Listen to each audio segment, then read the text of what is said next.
మోహన్ బాబు దాడి ఘటనలో కీలక పరిణామం చోటు చేసుకుంది. మోహన్ బాబు మీద హత్యాయత్నం కేసు నమోదైంది. బిఎన్ఎస్ సెక్షన్ 109 కింద కేసు పెట్టారు పహాడీ షరీఫ్ పోలీసులు. బిఎన్ఎస్ 109 సెక్షన్ కింద 10 ఏళ్ల జైలు శిక్ష పడే అవకాశం ఉంది. నిన్న 118 సెక్షన్ కింద కేసు పెట్టారు పోలీసులు. తాజాగా లీగల్ ఒపీనియన్ తీసుకొని సెక్షన్లు మార్చారు పోలీసులు. ఈ నెల 10న రాత్రి జర్నలిస్టులపై మోహన్ బాబు దాడి చేశారు. మోహన్ బాబు దాడిలో తీవ్రంగా గాయపడ్డారు ఓ జర్నలిస్ట్. మోహన్ బాబుపై చర్యలు తీసుకోవాలంటూ జర్నలిస్ట్ సంఘాలు ఆందోళన చేపట్టిన సంగతి తెలిసిందే. తెలుగు రాష్ట్రాల వ్యాప్తంగా కూడా నిరసనలు మిన్నంటాయి. దీంతో మోహన్ బాబుపై పహాడీ షరీఫ్ పోలీసులు మరో కేసు నమోదు చేశారు. తాజాగా లీగల్ ఒపీనియన్ తీసుకొని సెక్షన్ మార్చి పోలీసులు కేసు నమోదు చేసినట్టుగా తెలుస్తుంది. బిఎన్ఎస్ 109 సెక్షన్ కింద ఈ కేసు పెట్టారు. దాదాపు 10 ఏళ్ల జైలు శిక్ష పడే అవకాశం ఉంది. పహాడీ షరీఫ్ పోలీసులు బిఎన్ఎస్ సెక్షన్ 9 కింద ప్రస్తుతం ఈ కేసు నమోదు చేస్తారు. అంతకుముందు 118 సెక్షన్ కింద కేసు నమోదైన సంగతి తెలిసిందే. అయితే సెక్షన్ మార్చి మళ్ళీ కేసు పెట్టినట్టుగా తెలుస్తోంది. 109 సెక్షన్ కింద ప్రస్తుతం కేసు పెట్టారు. నిన్న 118 సెక్షన్ కింద కేసు నమోదు చేసిన సంగతి తెలిసిందే. తాజాగా లీగల్ ఒపీనియన్ తీసుకున్న తర్వాత ఈ సెక్షన్లు మార్చినట్టుగా తెలుస్తుంది. కుటుంబ వివాద నేపథ్యంలో జల్పల్లిలోని మోహన్ బాబు నివాసానికి మీడియా ప్రతినిధులు వెళ్లారు. ఈ క్రమంలో మోహన్ బాబుతో పాటు వచ్చిన బౌన్సర్లు, సహాయకులు గేటు లోపల ఉన్న మీడియా ప్రతినిధులను బయటకు తోసేయడంతో పాటు కర్రలతో దాడి చేశారు. ఓ ఛానల్ ప్రతినిధి చేతిలోంచి మోహన్ బాబు మైకు లాక్కొని మొహంపై కొట్టారు. బౌన్సర్లు నెట్టేయడంతో ఓ ఛానల్ కెమెరామెన్ కూడా కింద పడ్డారు. దాడిని నిరసిస్తూ మీడియా ప్రతినిధులు ధర్నాకు దిగారు. మోహన్ బాబుపై కేసు నమోదు చేయాలంటూ డిమాండ్ చేసిన పరిస్థితి. రాష్ట్ర వ్యాప్తంగా కూడా మోహన్ బాబుపై పూర్తి స్థాయిలో నిరసన వ్యక్తం చేశారు మీడియా ప్రతినిధులు. ఇక ప్రజా సంఘాలు కొంతమంది కూడా మోహన్ బాబుపై సీరియస్ అయిన పరిస్థితి. రాజకీయ పార్టీల నేతలు కూడా మోహన్ బాబు జర్నలిస్టులపై దాడిని ఖండించిన పరిస్థితి. ఈ నేపథ్యంలో మోహన్ బాబుపై కేసులు నమోదు చేయాలంటూ వస్తున్న డిమాండ్ల నేపథ్యంలో తాజాగా మోహన్ బాబుపై 109 సెక్షన్ కింద కేసు నమోదైంది. కొడుకులపై కోపంతో జర్నలిస్టుపై దాడిని ప్రతి ఒక్కరూ ఖండించిన పరిస్థితి కనబడుతోంది. కోపంతో ఊగిపోయారు మోహన్ బాబు. దగ్గర ఉన్నటువంటి మైక్ తీసుకొని జర్నలిస్టులపై దాడి చేశారు. లోగోతోనే జర్నలిస్టుపై జరిగిన దాడి. దీంతో మోహన్ బాబు వాళ్ళు తమకు ప్రాణహాని ఉందని ఆయన అరెస్ట్ చేయాలంటూ జర్నలిస్టులు కోరగా వారి నుంచి వాంగ్మూలం తీసుకొని పోలీసులు కేసు నమోదు చేశారు. మొత్తం మీద ప్రస్తుతం లీగల్ ఒపీనియన్ తర్వాత మోహన్ బాబుపై మరో సెక్షన్ కింద అంటే 109 కింద కేసు నమోదైనట్టుగా తెలుస్తుంది. మా కరెస్పాండెంట్ దేవిక ఉన్నారు. దేవిక, మోహన్ బాబుపై సెక్షన్ మార్చి మళ్ళీ తాజాగా కేసు పెట్టినట్టుగా తెలుస్తుంది. సెక్షన్ 109 కింద మోహన్ బాబుపై కేసు నమోదు చేసినట్టుగా తెలుస్తుంది. ఏంటి 109 సెక్షన్ ఏంటి? ఈ సెక్షన్ కింద మోహన్ బాబుకు ఎలాంటి శిక్ష పడే అవకాశం ఉంది? మోహన్ బాబుపై పెట్టినటువంటి కేసుకు సంబంధించిన పూర్వాపరాలేంటి?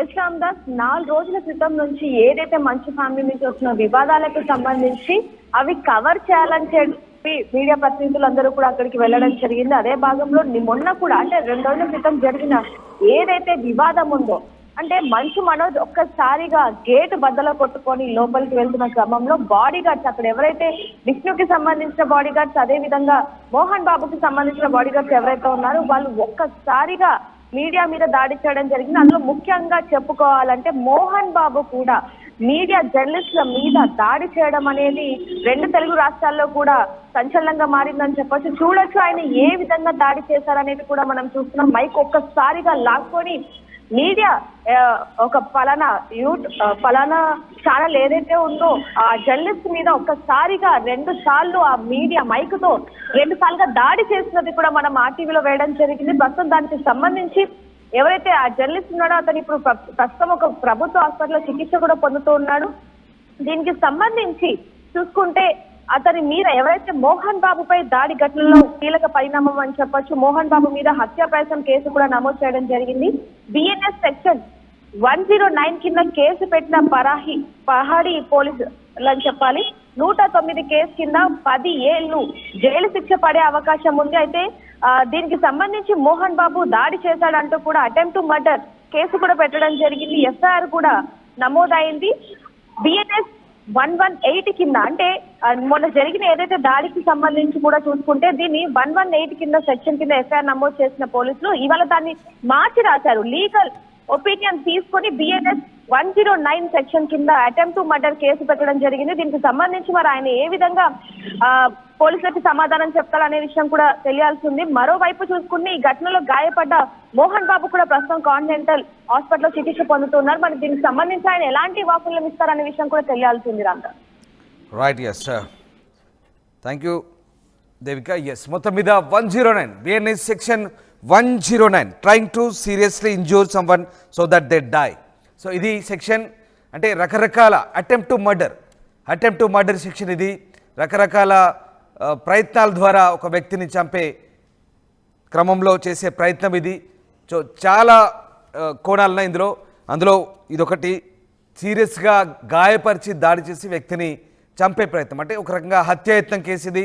హత్యాయత్నం కేసు కింద ప్రస్తుతానికి కేసు నమోదైంది. Section 109 BNS 109 attempt to murder case ఇది. మోహన్ బాబుపై ప్రస్తుతం 118 కింద సెక్షన్ ఉంది.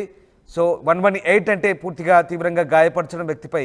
ఈ కేసు చాలా తీవ్రమైనది కాదు, పైగా బెయిలబుల్ అంటూ వచ్చిన అభ్యంతరాల నేపథ్యంలో ఇప్పుడు సెక్షన్ మార్చారు. 109 అంటే అటెంప్ట్ టు మర్డర్ కేసు. దాదాపుగా 10 ఏళ్ల వరకు కూడా శిక్ష పడే అవకాశం ఉంది ఈ సెక్షన్ కింద. సో 109 కింద పహాడిషేర్ పోలీసులు లీగల్ ఒపీనియన్ తీసుకొని సెక్షన్ మార్చి మళ్ళీ మోహన్ బాబుపై ఈ కేసు నమోదు చేశారు. హత్యాయత్నం కేసు నమోదు చేయాలంటూ వస్తున్న డిమాండ్ల మేరకు జర్నలిస్ట్ సంఘాలు పెద్ద ఎత్తున తెలుగు రాష్ట్రాల వ్యాప్తంగా ఆందోళన చేపట్టాయి. చాలామంది పొలిటికల్ లీడర్స్ కూడా ఈ దాడిని ఖండించారు. ఈ నేపథ్యంలో తాజాగా మోహన్ బాబుపై అయితే ఈ కేసు నమోదైనట్టుగా తెలుస్తుంది. ఈ నెల 10న రాత్రి జర్నలిస్టులపై మోహన్ బాబు చేసిన దాడి నేపథ్యంలో మోహన్ బాబు దాడిలో జర్నలిస్టు తీవ్రంగా గాయపడ్డారు. దీంతో ఆయనపై చర్యలు తీసుకోవాలంటూ పెద్ద ఎత్తున ఆందోళన వ్యక్తమైన నేపథ్యంలో మోహన్ బాబుపై ప్రస్తుతం 109 అటెంప్ట్ టు మర్డర్ కింద కొత్తగా లీగల్ ఒపీనియన్ తీసుకొని పోలీసులు ఈ కేసు నమోదు చేశారు. ఆర్టీవీ యాప్ వార్తల్ని క్షణాల్లో చదివే అవకాశం ఉంటుంది. ఒక న్యూస్ పేపర్, ఒక టెలివిజన్ ఛానల్ మీ చేతుల్లో ఎప్పుడు